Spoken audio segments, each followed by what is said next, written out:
வீட்ல எல்லாருமே சாப்பிட்டுட்டு இருக்காங்க. தமிழ், மருது, பேச்சு எல்லாருமே சாப்பிட்டுட்டு இருக்காங்க. சாப்பிட்டுட்டே இருக்கும்போது ஒரு மாரி எனக்கு பிடிக்கல, வாமிட் வர மாதிரி இருக்கு அப்படின்னு சொல்லிட்டு அப்படியே ஓடி போய் தமிழ் வாமிட் எடுக்குறாங்க.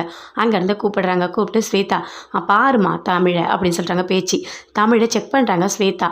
தமிழ் மாசமா இருக்காங்க அப்படின்னு சொல்றாங்க. அதை கேட்டோடனே எல்லாருமே ரொம்ப சந்தோஷப்படுறாங்க. அவ்வளோ சந்தோஷமா இருக்கு. என்ன என்ன தமிழ், நீ இப்போதான் குழந்தை ஃபோட்டோ கொடுத்த, அதுக்குள்ளேயே உனக்கு குழந்தையா அப்படின்னு சொல்லிட்டு ஸ்வேதா சொல்றாங்க. நல்லது நினச்சா நல்லதே தான் நடக்கும் அப்படின்னு சொல்லிட்டு எல்லாருமே பயங்கரமாக சந்தோஷப்படுறாங்க. சரி சூசை போய் ஸ்வீட் எடுத்துகிட்டு வாப்போ அப்படின்னு சொல்லிட்டு பாண்டி சொல்கிறாங்க. அந்த ஸ்வீட்டை அப்படியே ஊட்டி விடுறாங்க தமிழுக்கு. என்ன நீங்கள் போய் ஸ்வீட் ஊட்டி விடுறீங்க அப்படின்னு சொல்லிட்டு சூசன் கேட்குறாரு. ஏன் என்னை பார்த்தா என்ன உங்களுக்கு வில்லி மாதிரி தெரியுதா என்ன? எனக்கும் தமிழ் மேலே பாசம் இருக்கு, என் அண்ணன் பொண்ணு அப்படின்னு சொல்கிறாங்க. சரி சரி ஒன்றும் தப்பு இல்லை அப்படின்னு சொல்லிட்டு எல்லாருமே ஸ்வீட் ஊட்டுறாங்க. அதே மாதிரி ஸ்வேதா அமுதருக்கு ஸ்வீட் கொடுக்குறாங்க. எல்லாருமே அதே மாதிரி ஊட்டுறாங்க. இதெல்லாம் பார்க்குறாரு வீரமுத்து. அவரோட தட்டில் இருக்க ஸ்வீட் எடுத்து அப்படியே பேச்சோட தட்டில் வைக்கிறாரு. அதை அவங்க அக்கா சொன்ன எல்லாருமே பார்க்குறாங்க. பார்த்து அப்படியே வெக்கப்பட்டு சிரிக்கிறாங்க. அத்தைக்கு என்ன இவ்வளோ வெக்கமாக இருக்குது அப்படின்னு சொல்லிட்டு இருக்காங்க. அதே மாதிரி ஸ்வீட் எடுத்து வீரமுத்துக்கு கொடுக்குறாங்க. பேச்சு எல்லாருமே ரொம்ப சந்தோஷப்படுறாங்க. பாண்டியும் அப்படியே ரொம்ப அழகாக சிரிச்சிட்ருக்காங்க. அங்கேருந்து உள்ளே போகிறாங்க. உள்ளே போனோடனே அங்கே பின்னாடியே வராரு பூமி. ஸ்வீட்டு ஊட்டுறாரு. அதே மாதிரி ரொமான்ஸ்லாம் பண்ணுறாங்க. 2 பேருமே சேர்ந்து ரொம்ப சந்தோஷமாக பேசிகிட்டு இருக்காங்க.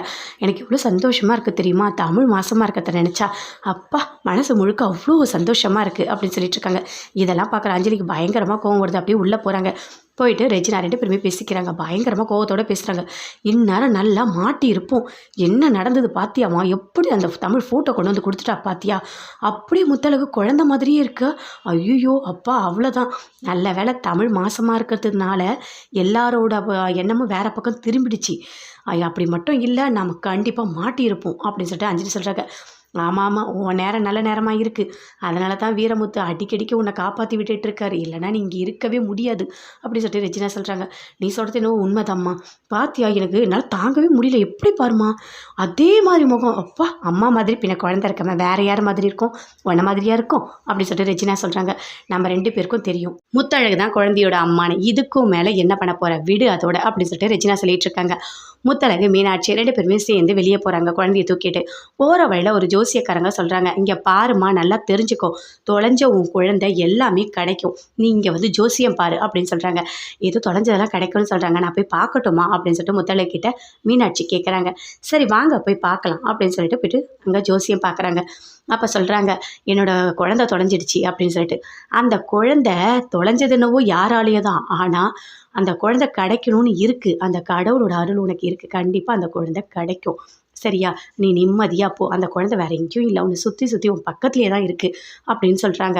அதை கேட்டோடனே அப்படியே பக்கத்தில் குழந்தைய பார்க்குறாங்க. ரொம்ப சந்தோஷப்படுறாங்க மீனாட்சி. சரி வாங்க போகலாம் அப்படின்னு சொல்லிட்டு போகிறாங்க. போகும்போது ரொம்ப ஃபீல் பண்ணிகிட்டு இருக்காங்க.